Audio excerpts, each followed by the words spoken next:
রাসূলের সাহাবী আব্দুল্লাহ আনসারী নাম কি? জোরে বলেন নাম কি? আব্দুল্লাহ আনসারী বাড়ি যা বললেন, বিবি ডাক দে, কয় বিবি রে, আমার নবী ওয়াজ করছে 5 ওয়াক্ত সালাত নামাজ যে ব্যক্তি সময় মতো আদায় করতে পারবে, আমার নবী তারে হাত ধরে জান্নাতে নিয়ে যাবে। জোরে বলেন মারহাবা। বিবি ডাক দে বলে, স্বামী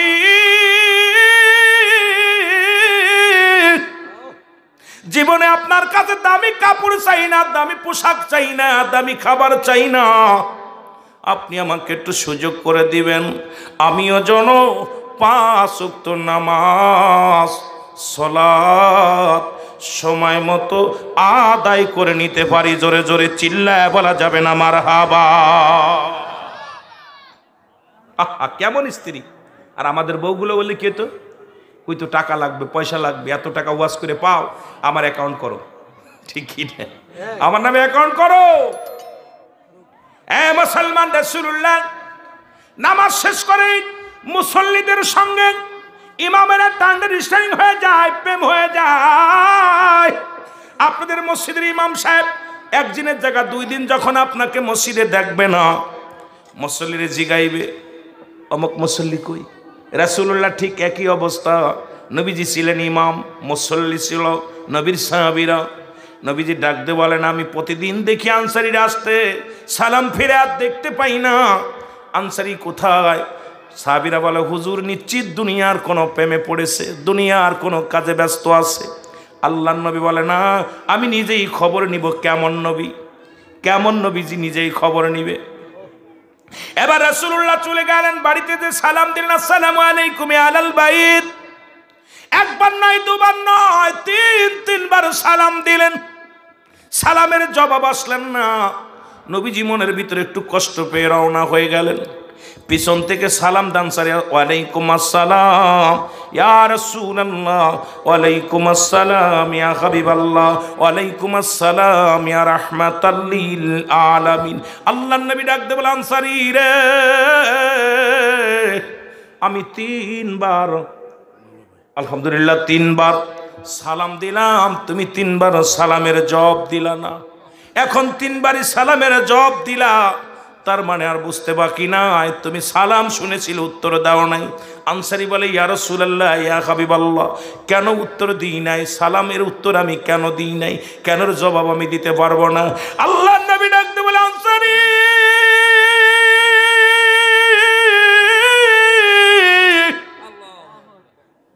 তুমি সালামের জবাব কেন দিলে না? বলে, নবী গো, কেন উত্তর দিই না আমি কেমনে বলবো নবী গো?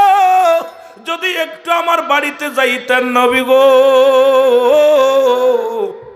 তাহলে আমি বলতে পারতাম কেন সালামের জবাব দিই নাই। আল্লাহর নবী বলে, চলো। আনসারী রওনা হয়ে গেলেন, দরজা খুলে দিলেন। খোলা পর দেখে ঘরের ভিতরে বিশাল একটা গর্ত খোঁড়া। রাসূলুল্লাহ বলে, আনসারীর ঘরের ভিতরে এত বড় গর্ত কেন খোঁড়েন? বলি, ইয়া রাসূলুল্লাহ ইয়া হাবিবাল্লাহ, আপনি যখন আমার সালাম দিয়েছিলেন, আমি গর্তের মধ্যে উলঙ্গ অবস্থায় বসেছিলাম। নবী কয়, কি বলতে চাও? বলে, জি হুজুর। হুজুর গো, আপনি সেদিন ওয়াজ করেছিলেন, যদি কোনো ব্যক্তি 5 ওয়াক্ত সালাত নামাজ জামাতের সঙ্গে সময় মতো আদায় করে নিতে পারে, আমি নবী তার হাত ধরে জান্নাতে নিয়ে যাব। এই ওয়াজটা আমি বাড়ি এসে আমার বিবিরে শোনাই। ওরে আমার বিবি আমার হাত ধরে বলে, স্বামী আপনার কাছে অনুনয় বিনয় করে বলি, আপনি আমাকে একটু সুযোগ দিয়ে দিবেন, আমিও যেন 5 ওয়াক্ত নামাজ সময় মতো আদায় করতে পারি। হুজুর, আমাদের স্বামী স্ত্রী মিলা 1 টুকরা কাপড়, যখন আমি ওই কাপড়টা পরে নামাজে চলে যায়, আমার বিবি উলঙ্গ হয়ে গর্তের মধ্যে বয়া থাকে। আবার যখন আমি নামাজ শেষ করে বাড়িতে আসি, আমি ওই গর্তের ভিতরে ঢুকিয়া কাপড়টা খুলে দিই। আমার বিবি নামাজে ছিল হুজুর গো, তখন আমি উলঙ্গ অবস্থায় বসেছিলাম, এই কারণে আপনার সালামের জবাব দিতে পারি নাই। আমার নবী ডাকতে বলে, আনসারী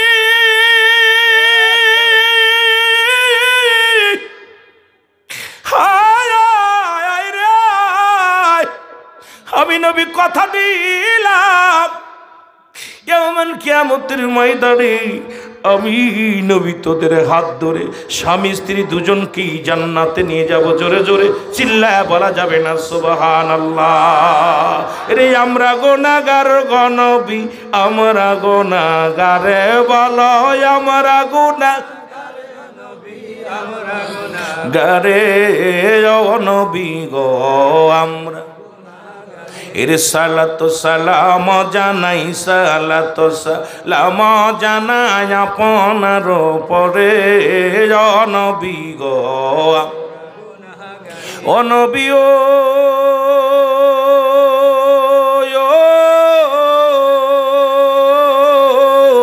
কই জোরি রহিয়াছে কেরা প্রেমেতে দেওয়ানা। দেখা দাও গো দয়াল নবী, দেখা দাও গো দয়াল নবী, মনেতে মানে না নবী গো আমরা গুনাহগারে বলো আমরা গুনাহগার গো নবী। ভিতরে এসে বসো, বলো আমরা গুনাহগার গো নবী, আমরা গুনাহগারে বলো আমরা গুনাহগারে ও নবী গো, ও নবী ও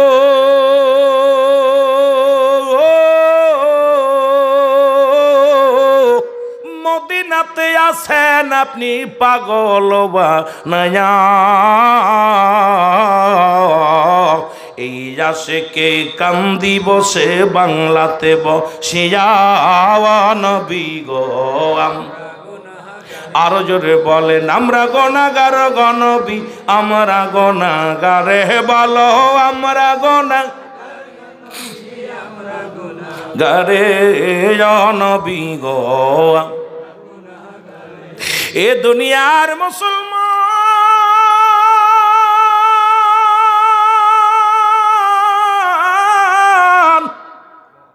আমিরুল আমিন সিদ্দিকী বলে যায়, এই কই জরিয়ার জমিনে এমন কোন গরিব নাই রে, এমন কোন অভাবী মানুষ নাই যার এক টুকরা কাপড় আছে।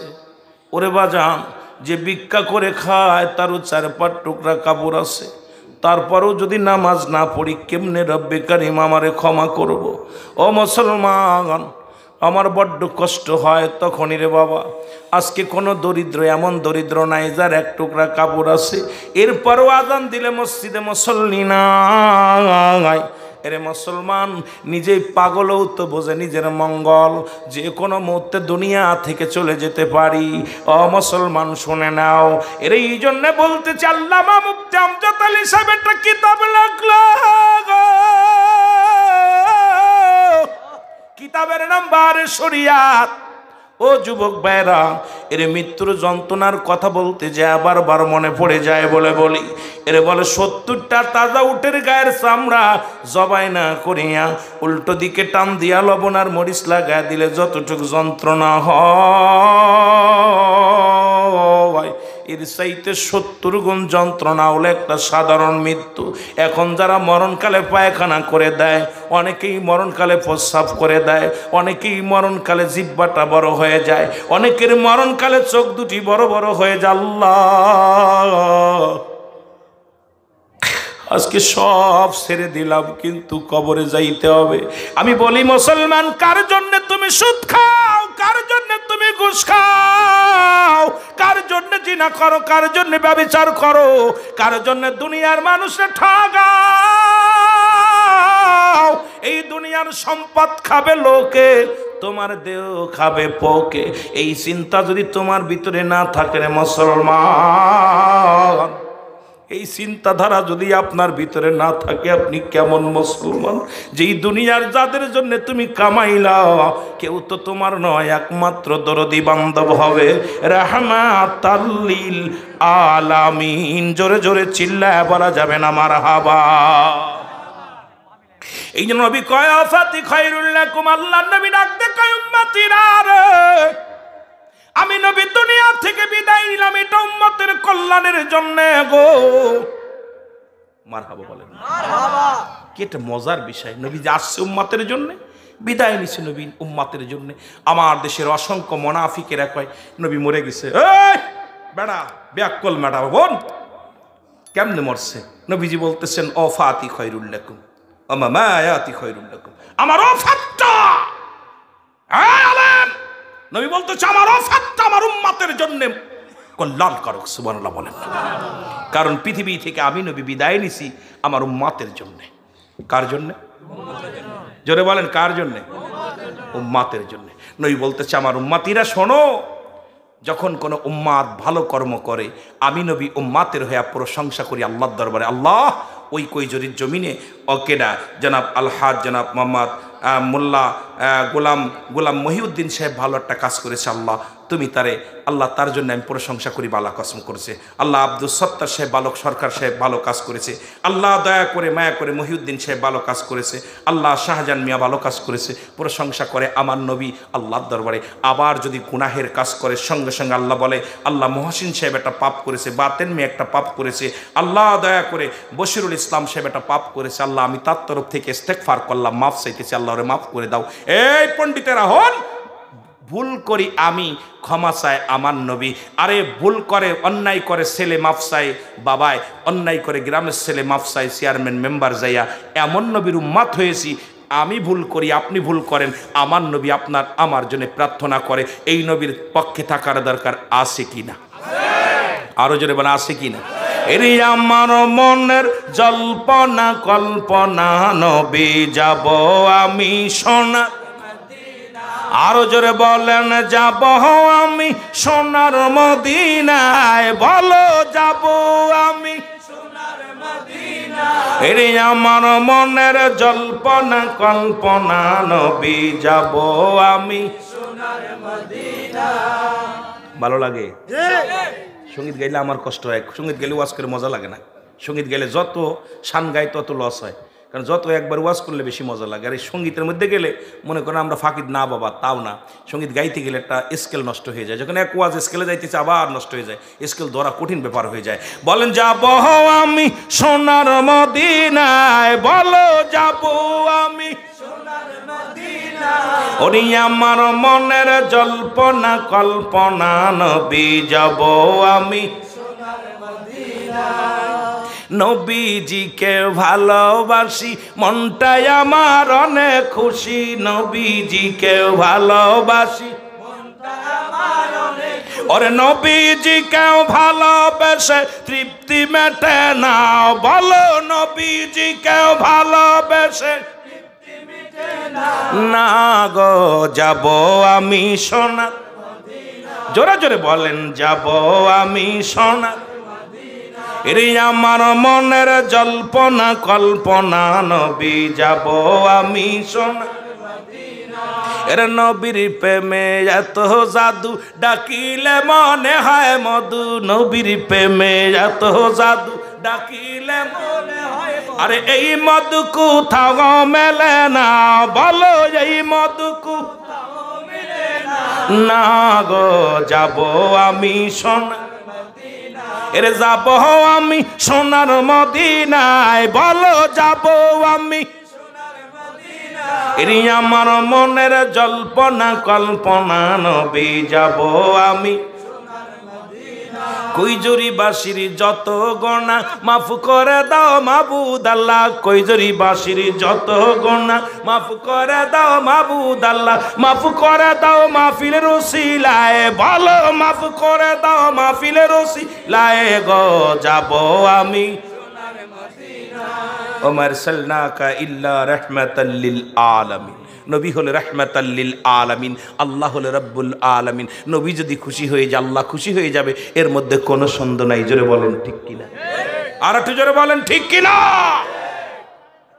এ ভাইরা আমার, বন্ধুরা আমার, গভীর মনোযোগ। যে কথাগুলো আমি বলতেছিলাম, আসবে আসবে ভাই আসবে, ওদের দরকার নেই, না আসে না আসুক, ওরা দাঁড়িয়ে আছে, মজা লাগলেও মজা থাক। বাবারা উঠে ভিতরে বসলে মজা লাগবে বেশি। জান্নাতের বাগান আঁকড়ে ধরতে হবে, কারণ রিয়াজুল জান্নাত বেহেশতের বাগান, কপাল লাগে এখানে বসা, কপাল লাগে। কারণ আগে হলো জান্নাত তারপরে বাগান, রিয়াজুল জান্নাত বেহেশতের বাগান, আগে হলো বেহেশত তারপরে হলো বাগান। আর বেহেশতের বাগানে কি সবাই যাইব? ওরাও আসবো, ওরা বুঝতে দাঁড়ায় দাঁড়ায় রয়েছে যে হুজুর দেখেন ফেলি ওয়াজ করে, যদি আমাদের পক্ষে আসে তাহলে বইবো, না হইলে বইতাম না। কথা বুঝেননি? এই জন্য ওরা দাঁড়ায় দাঁড়িয়ে আছে। বাবা ভিতরে আয় বাবা, তোরা সব যুবক মানুষ, যুবক আল হাসান আল হুসাইন, আল হাসান আল হুসাইন হবে জান্নাতের সর্দার, তোরা হবি জান্নাতে, সেই যে জান্নাতে যাবি সেই জান্নাতের সর্দার হবে আল হাসান হুসাইন। সুতরাং তোরা না বইলে হাসান হুসাইন তোদের সর্দার কেমনে হইব? জান্নাতের ভিতর বইয়া পড়তে হইব। মহব্বতের সঙ্গে দুরূদ শরীফ পড়েন আল্লাহুম্মা।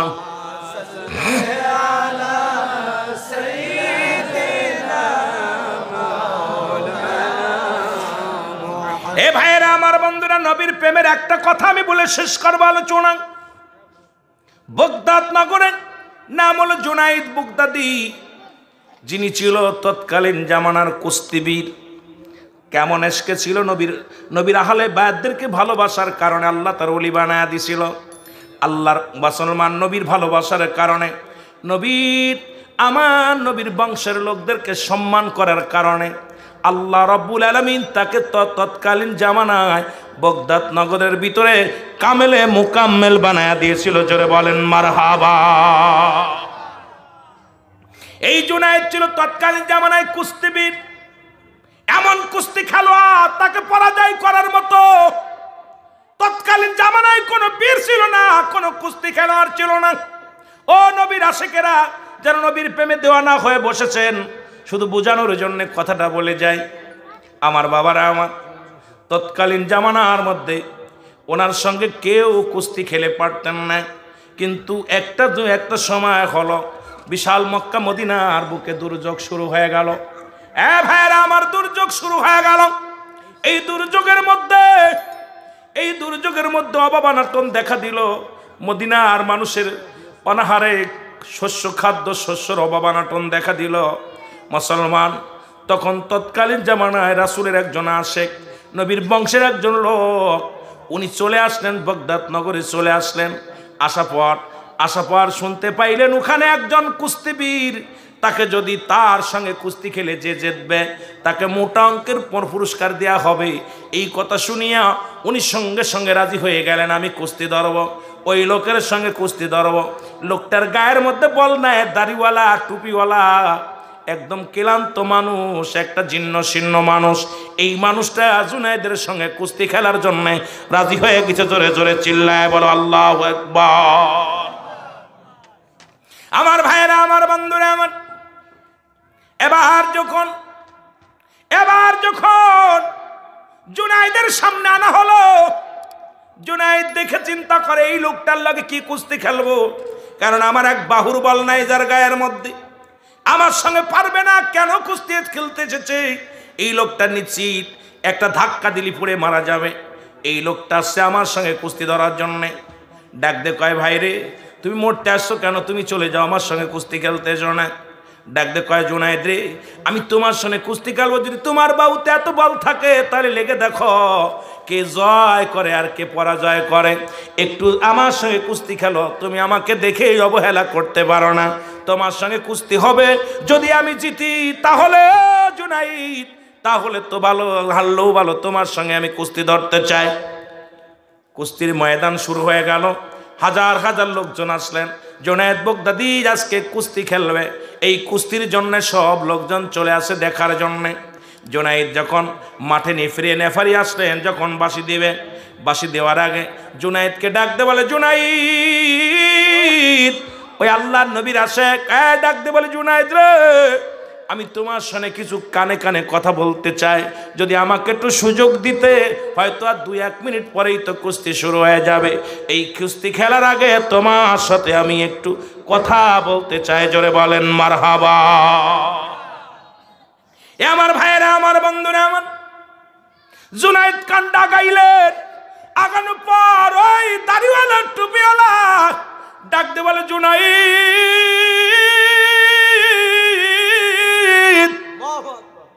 এই যে পাহাড়টা দেখো, পারে জঙ্গল, তারপরে আমার দেশ। জুনায়েদ রে আমি বড় বিপদে পড়ে তোমার কাছে আসি। আমি সৈয়দ গোষ্ঠীর মানুষ, আমি নবী গোষ্ঠীর মানুষ, নবীর বংশের মানুষ। আমি এসেছি রে জুনায়েদ, আমি ওই আমার রাসূলের বংশের মানুষেরা না খেয়ে আছে, ক্ষুধার্ত অবস্থায় আছে। জুনায়েদ এই জন্য আমি এসেছি এই দরবারে, এই রাজ্যে এসেছি, বাগদাদ শহরে এসেছি। জুনায়েদ রে আমার নবী বংশের মানুষের পেটে ক্ষুধার্ত অবস্থায় আছে। আমি মানুষের কাছে চাইলে পারে আমার নবী বংশের ছোট করা হবে, আরে সৈয়দ গোষ্ঠীর মানুষের ছোট করা হবে। এই জন্য আমি হাত পেতে চেয়ে নিতে পারবো না রে জুনাইদ। জুনাইদ রে, তোমারে আমি অনুরোধ করব, ওরে তোমার কাছে আছে একমাত্র নবী বংশের মুখে আহার দেওয়ার ব্যবস্থা। জোরে বলেন আল্লাহু আকবার। জুনাইদ, তুমি পারো। ওই নবী বংশের মানুষেরা না খেয়ে আছে, তুমি যদি আজকে পরাজয় হও আমার কাছে, তাহলে এখান থেকে নিয়ে আমি তাদের দিতে পারবো। কিন্তু আমি এই বগদাদ নগরে এসে এই রাজার কাছে হাত পাততে পারবো না, নবীর বংশকে চেয়ে খাওয়াইতে পারবো না, আমার নবীর আওলাদকে ছোট করতে পারবো না। আমার নবীর আওলাদ আর আমার দেশের আলেমরা আমার নবীকে নিয়ে, আমার নবীকে নিয়ে কটূক্ত করে, সাহাবীদেরকে নিয়ে কটূক্ত করে, এদের কলিজার মধ্যে একটু আঘাত লাগে না? জোরে বলেন ঠিক কিনা? আমার ভাইয়েরা, আমার বন্ধুরা, আমার জুনাইদ যখন নবী বংশের কথা শুনেছে, যখন নবী বংশের কথা, যখন নবীর আহলে বায়তের কথা শুনছে, জুনাইদের অন্তর কাঁদা শুরু করেছে, বুকের ভিতরে ধরপড় করা শুরু করেছে। আল্লাহ আল্লাহ, যে নবীরে না বানাইলে আসমান জমিন বানাইতা না, যে নবীরে না বানাইলে কোনো কিছু হইতো না, সেই নবীর বংশের লোকেরা না খেয়ে আছে। আমি জুনাইদ খবর নিতে পারি নাই, আমি তার লগে কুস্তি ধরব। আজকে আমার নবীর বংশের না খেয়ে আছে। মুসলমান শুনে নাও, আমার বাবারা, আমার গভীর মনোযোগ, এবার আমার দাদু ভাইয়েরা দিলের কান্ডা লাগা শুনে নাও। জুনাইদ চোখের পানিগুলো দর দর করে ছেড়ে দিছে গো, দর দর করে ছেড়ে দিয়া বলে আল্লাহ। আরে রাসূলের কথা যখন ওর মুখ দিয়ে শুনেছে, তার প্রতি এত তাজিম শ্রদ্ধা ভক্তি বেড়ে গেছে। আর নুরুল ইসলাম ফারুকী সাহেব রাসূলুল্লাহর কথা কওয়ার কারণে মুনাফিকদের হাতে শহীদ হয়ে গেছে। জোরে বলেন ঠিক কি না? অপরাধ কি তার রাসূলের পক্ষে কথা বলা? অপরাধ কি নবীর পক্ষে কথা বলা? আরে মুনাফিকেরা নবীর পক্ষে কথা বলা, আরে নবীর জন্য, নবীর সম্মানের জন্য তোদের কি মায়া লাগে না? তোদের কি দয়া লাগে না? সেই নবীর কষ্ট দিস, সেই নবীর অন্তরে ব্যথা দিস, তোদের অন্তরের ভিতর কি একটা মায়া লাগে না? যে নবী আমার আপনার একমাত্র কান্ডারি দরদি নবী, রাহমাতাল লিল আলামিন। আমার কিছু ভালো লাগে না, মন হইয়াছে দেওয়ানা, মনে চাই উড়িয়া যাইতাম সোনার মদিনা। বলো, মনে চাই উড়িয়া যাইতাম। সবাই মদিনার পাগলেরা জোরে জোরে বলেন আল্লাহ, আমার কিচ্ছু ভালো লাগে না, মন হইয়াছে এর মনে চাই উড়িয়া যাইতাম সোনার মদিনা। বলো, মনে চাই উড়িয়া যাইতাম। আল্লাহ যদি দিত পাখা, আমি উইরা যায়া করতাম দেখা। আল্লাহ যদি দিত পাখা, আরে উইরা যায়া করতাম দেখা। ওরে আমরা মোদের গরিব বলে যাইতে পারলাম না। বলো, আল্লাহ আমার কিছু ভালো লাগে না, মন হইয়াছে। এ মদিনা যেতে যারা চান, নবীর ভালোবাসেন, তারা বলেন মনে চাই উড়িয়া যাইতাম সোনার মদিনা। বলেন মনে চাই উড়িয়া যাইতাম সোনার মদিনা। আল্লাহ আমার কিছু ভালো লাগে না, মন হইয়াছে এর মনে চাই উড়িয়া যাইতাম সোনার মদিনা। কই জরির আসে কেরা, কেউ যদি যাও মদিনা। কই জরির আসে কেরা, কেউ যদি যাও মদিনা। নবীজির দিও সালাম আমার পৌঁছায়া, আরে নবীজিকে দিও সালাম আমার পৌঁছায়া। আল্লাহ আমার কিছু মন হইয়াছে দেওয়ানা, মনে চাই উড়িয়া যাইতাম সোনার মদিনা। বলো, মনে চাই উড়িয়া যাইতাম সোনার মদিনা। আল্লাহ যদি দিত পাখা, উইরা যায়া করতাম দেখা। এরে আমরা মোদের গরিব বলে আমরা মোদের যাইতে পারলাম না। আল্লাহ আমার এর মন হইয়াছে দেওয়ানা, মনে চাই উড়িয়া যাইতাম সোনার মদিনা। বলো মনে চাই উড়িয়া যাইতাম। এ দুনিয়ার মুসলমান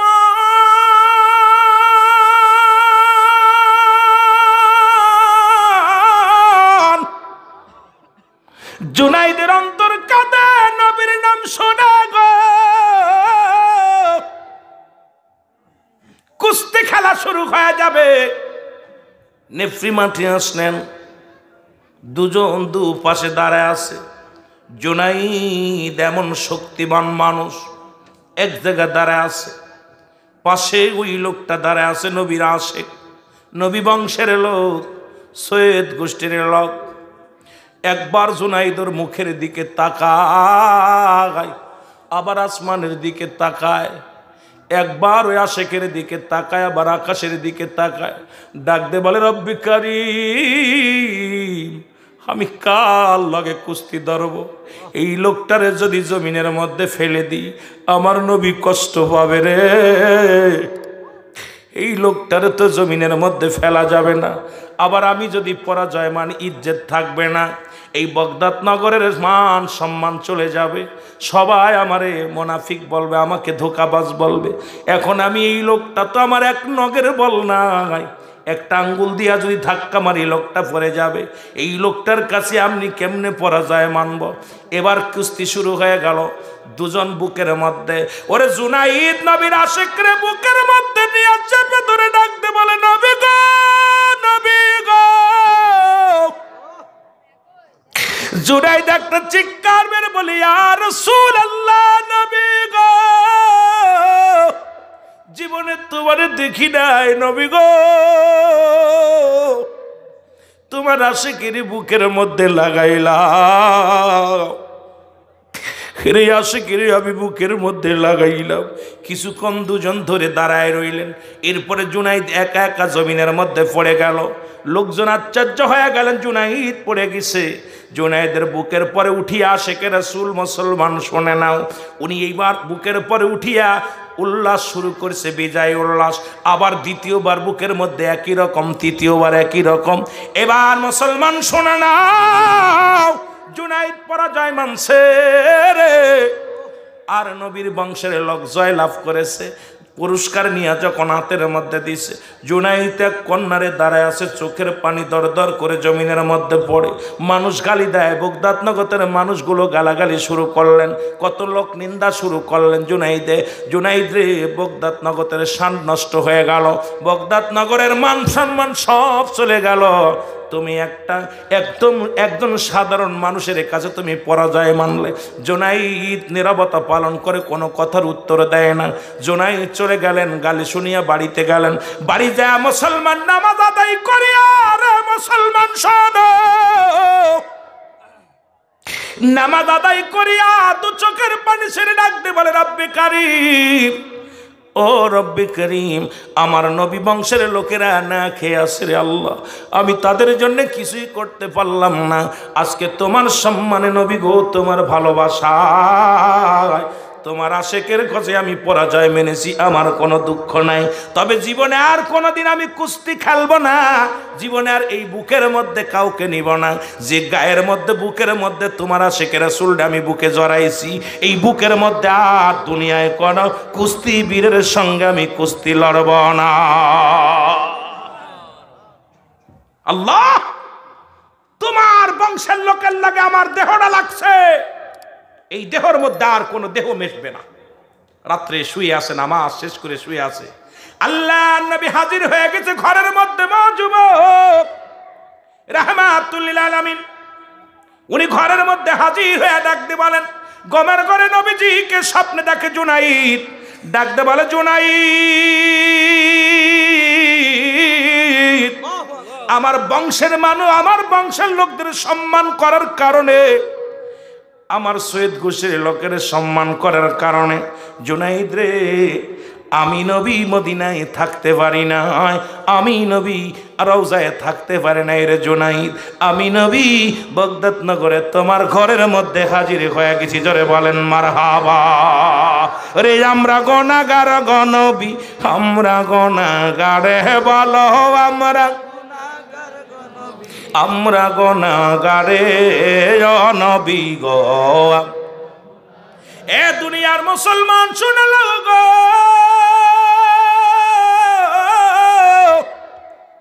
নবীজি ডাক দিয়ে বলে জুনাইদ শোনো গো, আমার গোষ্ঠীর লোক, আমার মুসলমান শোনো, নবী বংশের লোককে তুমি সম্মান দিয়েছো, আল্লাহ তাআলা খুশি হয়েছে।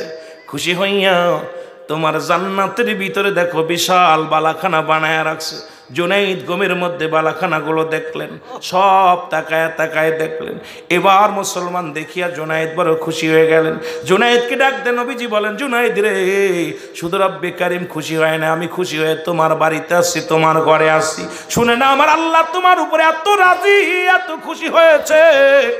এই পৃথিবীর মধ্যে বাগদাদ নগরের মধ্যে আল্লাহ রাব্বুল আলামিন নবী বংশের মানুষের ইজ্জত দেওয়ার কারণে, নবী বংশের মানুষের সম্মান দেওয়ার কারণে, আমার বংশের মানুষদেরকে সম্মান করার কারণে রে জুনাইদ, আমার বংশের মানুষের মুখে হার দেওয়ার কারণে আল্লাহ রাব্বুল আলামিন খুশি হইয়া তোমারে আল্লাহর ওলি বানায়া দিয়েছে।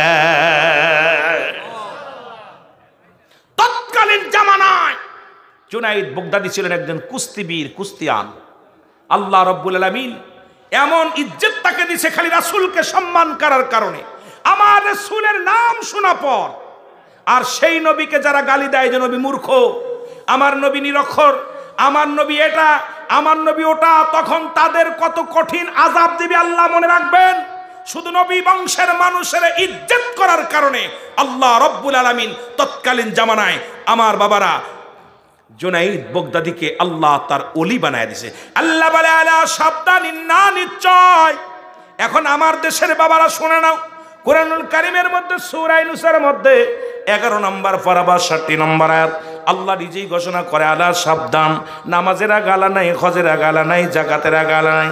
আল্লাহ বলে আলা সাবধান, ইন্না নিশ্চয়, আলা ইন্না উলিয়াল্লাহি, আল্লাহর তরফ থেকে যারা ওলি হয়, লা নাই খাউফুন শব্দের অর্থ ভয়, ওয়ালা যদি অবস্থান করে হুমদের উপরে জানুন, তাদের কোনো চিন্তা নাই, ভাবনা নাই। আল্লাহ রাব্বুল আলামিন এমন একজন ওলি বানায়া দিলেন যার দ্বারায় তৎকালীন জামানায় শত শত হাজার হাজার অমুসলিমেরা কালেমা পড়ে মুসলমান হয়ে গেলেন, রাসূলের দলে অন্তর্ভুক্ত হয়ে গেলেন। আমরাও আজ থেকে জীবন দিয়ে হলেও নবীকে ভালোবাসতে চাই কি চাই না? জোরে বলেন চাই কি চাই না? নবীর প্রেম যার অন্তরে যতটুক, তার ঈমান বলতে ততটুক। নবীর প্রেম ভালোবাসা যার অন্তরে নাই, তার ঈমান বলতে কিচ্ছু নাই, সরাসর বেঈমান। এই জন্য আমি আপনাদেরকে বলবো বাবা, অল্প সময় আপনাদেরকে নিয়ে বসলাম, নবীর প্রেম ছাড়া কোনো গতি নাই। নবী লাগবে কবরে, নবী লাগবে মিজানে, নবী লাগবে ফুলসিরাতে, নবী লাগবে আমাল কিয়ামতের ময়দানে। নবী বিনে কোনো দরদি নাই। এই জন্য নবীর ভালোবাসা আপনাদের দরকার আছে কি না? রাসূলুল্লাহর মহব্বত অন্তরে ধারণ করবেন, এটা আপনাদের কাছে আমার দাবি থাকলো। এই দাবি রেখে আমি বিদায় নিলাম। বলেন নারে তাকবীর, আল্লাহু আকবার, নারে রিসালাত।